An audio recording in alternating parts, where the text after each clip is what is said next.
itu artinya kompetisi hara. Lingkup perakaran sawit jangan diganggu.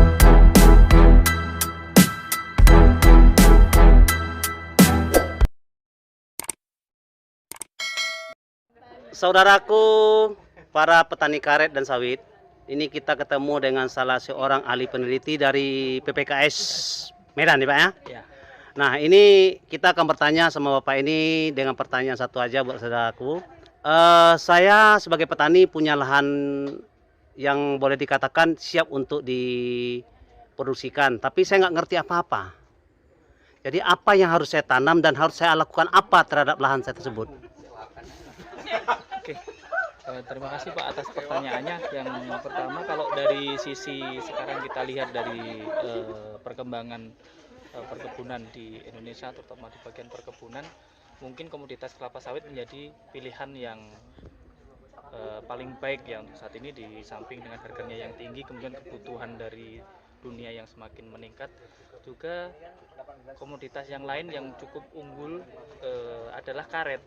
Nah, karet ini bisa dibudidayakan mungkin di lahan-lahan yang saat ini mungkin ke arah yang suboptimal, kita bilangkan yang paling banyak seperti itu.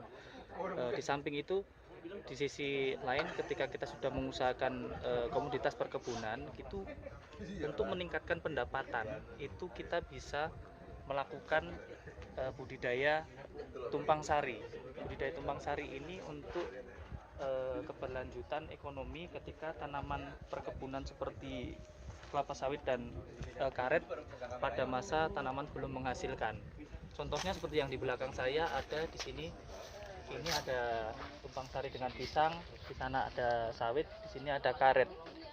Tapi pada intinya untuk tumpang sari ini yang perlu diperhatikan adalah masing-masing komoditas itu mempunyai syarat tumbuh yang berbeda. Jadi itu yang harus diperhatikan. Satu, ketika kita membudidayakan kelapa sawit, contoh seperti di depan ini, kita harus memperhatikan yang paling utama adalah zona perakaran kelapa sawit. Mungkin kita Oke bisa Pak, kita lihat. ya Pak.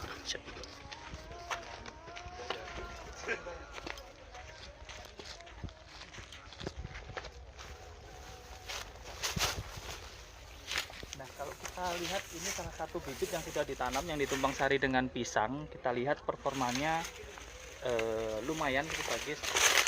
Nah, yang perlu kita perhatikan yang pertama adalah zona perakaran sawitnya Pak, karena intinya kita adalah tumpang sari kelapa sawit ditumpang sarikan dengan pisang.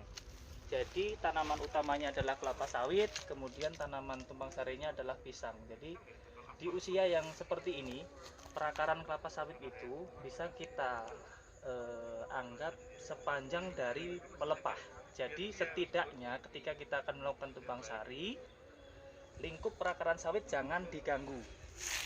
Nah, Bedengnya ya, bedeng ya, bedengnya ya. ini ada lingkar ruang perakaran kelapa sawit jangan diganggu oleh tanaman lain.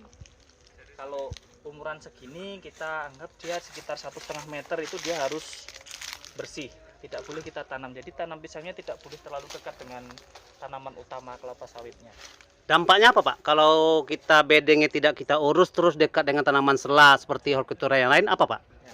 Satu, kalau terlalu dekat itu artinya kompetisi hara perakaran akar pisang dan akar sawit akan semakin dekat bertemu dan semakin rapat, itu kompetisi hara. Yang kedua, kompetisi intrusi matahari. Jadi matahari yang sampai ke sawit pun dia akan berkurang kalau dia terlalu rapat. Akibatnya adalah sawitnya akan menjadi etulasi, dia tidak akan maksimal. Karena Apa posisi etulasi itu apa? Etulasi itu apa biar kami bisa tahu? tumbuhannya kurus Pak. Oh, Hanya kurus ya? meninggi saja. Oh, meninggi aja ya? Karena dia mencari matahari. Nah, di situ salah satu hal nanti yang perlu diperhatikan. Dan di sini juga di masa-masa seperti ini, sawit ini yang diperlukan adalah vegetatifnya Pak. Jadi vegetatif, jadi dia pertumbuhannya hanya batang sama daun. Nah, itu memerlukan ruang yang terbuka supaya fotosintesis lancar seperti itu.